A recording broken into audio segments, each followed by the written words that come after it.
Hey everyone, it's Josh Connor in the Songwriters Circle, here tonight at the legendary Grand Ole Opry House with Country Music Hall of Famer Bill Anderson. Hi. Hi, Josh. Did you notice the name that was on the door of this dressing room when you came in? I did. It all begins with a song. Well, that's kind of been our slogan in Nashville for years in the songwriting community, and when the Opry remodeled the dressing rooms after the flood back in 2010, they decided to give each dressing room a theme, and I was so proud when they said, okay, we're going to dedicate one room to the songwriters. And of course we're sitting in front of a montage of pictures of singer-songwriters, a very young Willie Nelson with short hair and a suit and tie on, along with everybody from Don Gibson to Dolly Parton to Hank Williams. So this is a very special room to be talking about songwriting. And what have you been up to these days? Songwriting. That's good. Well, I came to Nashville over 50 years ago to be a songwriter, and I haven't been able to turn off the faucet yet. All right. This past week, I wrote with one of my favorite writers, John Randall, and I think we wrote a pretty good song. You never know. The day we wrote Whiskey Lullaby, John didn't think it was worth anything. He thought we ought to throw it away. So what do the writers know? We just write them and hope maybe somebody will like them. Well, speaking of great songs, one of my personal favorites and one of the great story is A Lot of Things Different. Let's talk about that for a second.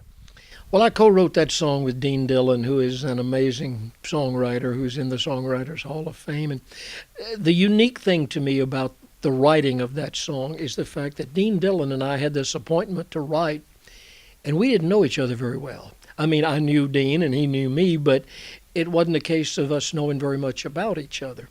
And he called me up a day or so before we were going to write, and he said, you and I need to get together and visit and get a little better acquainted before we write. He said, we're set to write at 10 o'clock on Thursday morning or whatever. He said, why don't we meet for breakfast? And I said, yeah, that'd be great. Just have some coffee. And, I thought he meant, 30 minutes before we were going to write. He said, I'll meet you at the Pie Wagon at 7:30. I said, 7:30 in the morning? The Pie Wagon's open that early? Is there such a time? I didn't know. But that was, I think, the key to us writing that song. We sat there, two strangers that didn't know much about each other. He told me about his life, his family, his relationships with people, and I told him about mine. And I really don't think we could have written a song as introspective and as deep as A Lot of Things Different had we not had that conversation. So we sat there. We were way past 10 o'clock when I was on about my 20th cup of coffee. I was about like shaking coffee nerves. But we went to his office, and actually we wrote the song in a relatively short amount of time. I mean, maybe an hour and a half or 2 hours.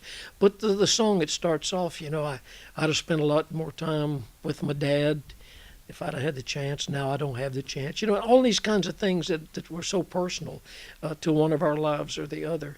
And I've always been so grateful. That was the best ever. How much that breakfast cost? It was more than worth. And Dean probably picked up the tab. I don't even remember. Well, what are your words of song wisdom for up-and-coming writers?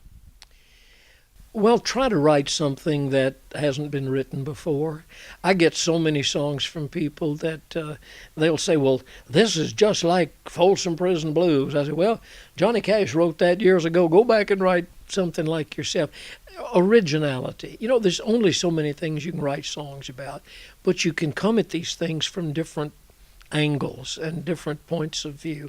And the thing that I tell people to do is when you're writing your lyrics, try to say it in a way that it hasn't been said before, and melodically marry your melody to your lyrics. If you've got a happy lyric, write a happy melody. Don't write a sad melody to a happy song or vice versa.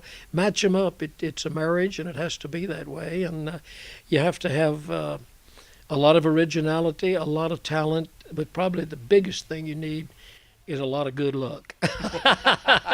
Don't ever underestimate luck. Bill Anderson in the Songwriters Circle, thank you so much. Thank you.